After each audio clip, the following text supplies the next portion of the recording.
POV, my highlighted hair after shampoo. As advised by the hairdresser, I need to apply hair mask twice a week. So ito siya guys, ito yung gamit ko. Ito yung nahanap ko sa market. So ayan siya, yung Garnier na Ultra Dux. Hindi ko sure kung paano siya i-pronounce, sorry naman.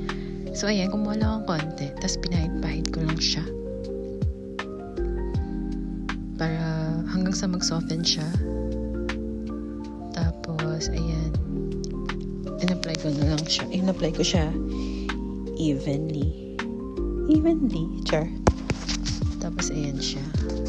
Bigyan niyo lang ako ng konting time kasi nagsistruggle ako dyan. Masyado talaga siya nagkabuhol-buhol. Anyway, yan, okay na siya. Nasusuklay ko na siya sa kamay ko. Yan, kahit sa kabila din. So, nag-straight na din siya. So, anyway, yan. Tapos na ako maligo. So, ayan siya eventually. Easy na lang siya.